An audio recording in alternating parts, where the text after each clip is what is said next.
심청전.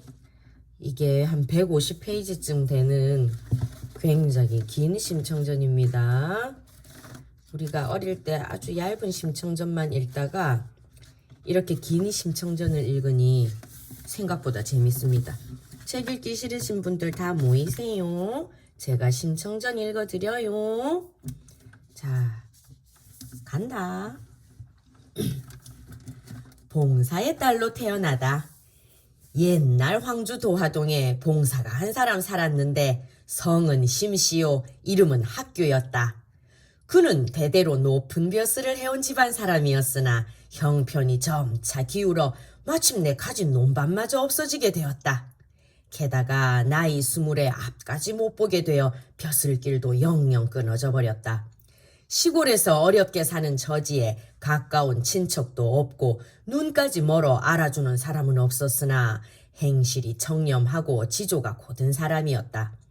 신봉사의 아내 곽씨 부인은 어질고 지혜로웠으며 그 덕행과 예의 범절이 옛사람과 견줄만 하였다. 이웃과 화목하고 집안 살림하는 솜씨 또한 빈틈이 없었다. 이들 부부는 집 한 칸에 송곳 꽂을 만한 땅도 없는 처지라 끼니를 잇기도 힘들었다. 그래서 곽씨 부인이 눈먼 가장 대신 몸소품을 팔고 삭바느질을 하였다.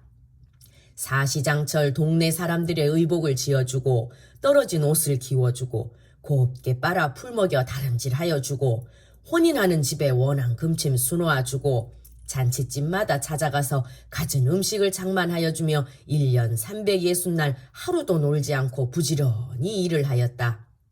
곽씨 부인은 손톱 발톱 잦아지게 품을 팔아 돈을 모아서 봄, 가을 조상 제사를 빼놓지 않고 모시고 앞 못 보는 가장을 언제나 한결같이 공양하였다.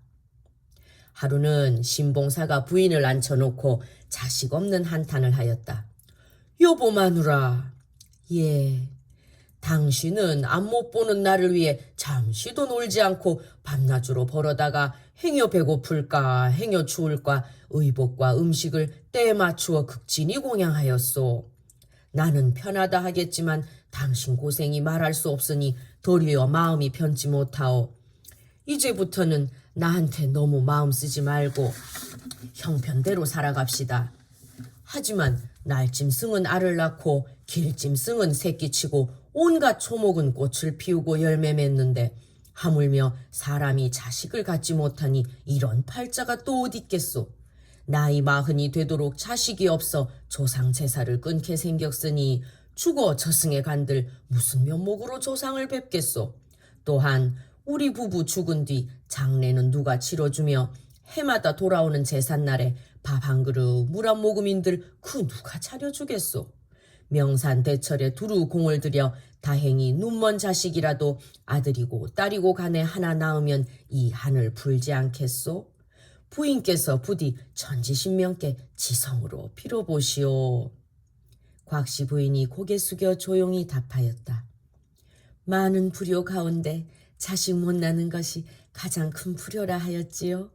우리에게 자식 없음은 다 제가 부덕한 탓입니다. 자식 두고 싶은 마음이야 밤낮으로 간절하지만 집안 형편도 어렵고 바르고 고드신 당신 성품에 어떻게 생각하실지 몰라 차마 말을 꺼내지 못하였소. 이렇게 먼저 말씀을 하시니 지성으로 공을 들여보리다. 곽씨 부인은 품팔아 틈틈이 모은 재물로 이름난 큰절과 오래된 사당과 성황당을 찾아다니며 온갖 공을 다 들였다. 여러 부처님과 보살님, 천지신명과 옥황상제, 사해용왕과 삼신할머니께 갖가지 제를 다 지내고 집에 있는 날은 조왕님, 성주님께 자식을 갖게 해달라고 지극정성으로 빌고 또 빌었다. 공든 탑이 무너지며 심은 나무가 꺾어지랴 어느 날 밤 곽씨 부인은 꿈을 꾸었다.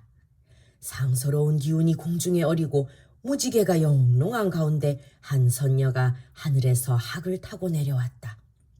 색동옷을 곱게 차려입고 머리에는 화관을 쓰고 놀이개를 느짓 차고 개수나무 꽃 한 가지를 손에 들고 부인 앞에 와 공손히 절을 하였다. 곽씨 부인은 뚜렷한 달 기운을 아는 듯 몸과 마음이 황홀하여 차마 진정하기 어려웠다. 선녀가 곽씨 부인의 품 안으로 쑥 들어오는데 깜짝 놀라 깨어보니 꿈이었다. 곽씨 부인이 즉시 신봉사를 깨워 꿈 이야기를 하는데 신기하게도 두 사람의 꿈이 서로 같았다. 과연 그달부터 곽씨 부인에게 태기가 있었다. 곽씨 부인은 마음을 어질게 가지고 바르지 않은 자리에는 앉지 않고 깨끗하지 않은 음식은 먹지 않으며 좋지 않은 말은 듣지 않고 나쁜 것은 보지 않으며 가장자리에는 서지 않고 삐뚤어진 자리에는 눕지 않았다. 이렇게 하여 10달이 차서 드디어 하루는 해산기가 있었다. 아이고 배야, 아이고 허리야. 신봉사가 한편으로는 반갑고 한편으로는 놀라서 더듬더듬 밖으로 달려나가 귀덕이네를 불렀다. 어이 귀덕이네, 뭐 하는가? 얼른 우리 집에 좀 건너와 보소. 아무래도 금방 아이가 나올 모양이네. 저녁 먹고 나서 실을 잡고 있던 귀덕이네가 불이 나게 달려나오며 신봉사를 책망하였다. 아이고 봉사님도 어쩌면 소문도 없이 아이를 낳는데요. 진작에 말씀을 하지 않고.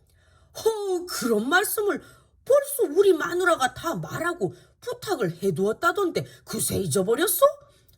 그래 참 내 정신 좀 봐라. 아까 낮에 기별을 한다는 것이 깜빡 잊었어 그려.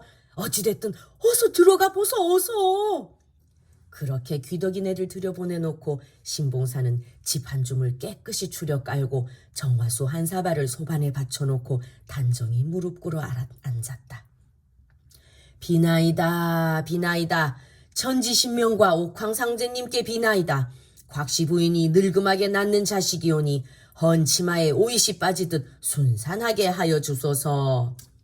이때 난데없는 향내가 방 안에 가득하고 오색무지개가 둘렸다. 곽씨 부인은 해산의 고통으로 몇 번이나 까무러치기를 거듭한 끝에 이른 새벽녘에 아이를 낳았다. 바깥에서 안절부절 부엌으로 갔다 마루로 갔다 정신을 못 차리던 신봉사는 그제야 한숨을 푹 내쉬었다. 휴, 차라리 내가 낳고 말지 차마 눈 뜨고는 못 보겠네. 원래 신봉사는 눈 안 떴는데. 귀덕이네는 아이를 받아 뉘어놓고 첫 국밥을 지으러 나갔다. 신봉사는 방으로 우르르 달려들어가 곽씨 부인 머리맡에 앉아 어깨를 들썩들썩 좋아서 어쩔 줄 몰라 하였다. 곽씨 부인은 한참 뒤에야 정신을 차리고 신봉사에게 겨우 물었다.